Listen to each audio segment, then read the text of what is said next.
After the SAT results came out, Ethan Blake, the poorest student in our class, had scored just over 660, and yet, he somehow managed to convince my two childhood friends to apply with him to the worst community college in the state. Under his influence, they both happily agreed to go to the same school as him. I tried to talk some sense into them over and over, but they accused me of having bad intentions, of just being jealous of Ethan. When that didn't work, I reached out to their parents. At the very last minute before the application deadline, I managed to get their choices changed, securing them spots at a good university. Ethan had no choice but to enroll in the community college alone. Less than 6 months later, news broke that he had jumped from a campus building. After Jessica Miller and Megan Flores went to the school to claim his body, they came back and dragged me up to the rooftop. If you hadn't stopped us from applying to the same school as Ethan, they said, he never would have been bullied into jumping to his death. Now you can die with him. Without hesitating, they pushed me off the roof. I hit the ground and shattered into pieces. When I opened my eyes again, I was back at the exact moment they decided to follow Ethan to that community college. This time, I'll just stand back and watch them throw their lives away. Ethan is right. Better to be a big fish in a small pond than a small fish in the big sea. I've decided to apply to a community college with him. With our abilities,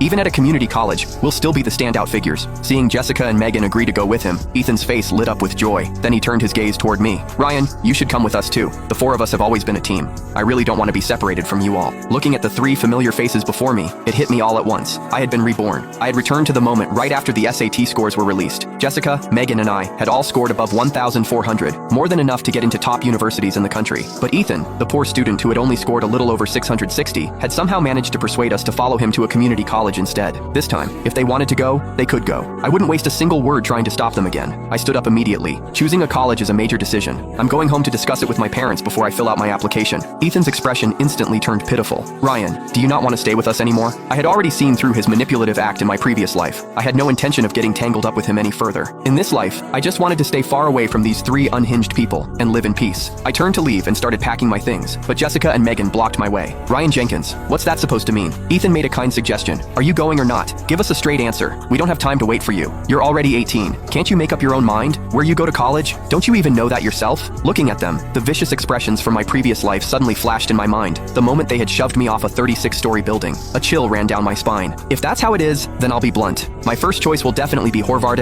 or Stanford University. As for that no-name community college, you can go ahead and attend it yourselves. The moment my words fell, tears immediately welled up in Ethan's eyes. Ryan, what do you mean? Are you looking down on me for only being able to get into a community college? Megan hurriedly pulled out tissues and wiped his tears. Don't cry, Ethan. Even if you go to a community college, we're willing to go with you. So what if some people get into a top university? In the end, they'll just end up working like everyone else. I don't know where all that arrogance comes from. Jessica turned on me sharply. Ryan, I think you're just jealous of Ethan, so you're deliberately putting him down. Apologize to him right now. Otherwise, don't expect us to ever talk to you again. Their blatant defense of Ethan chilled me to the bone. I had grown up with them. For as long as I could remember, Jessica and Megan had been like family to me. They once swore they would treat me well for a lifetime,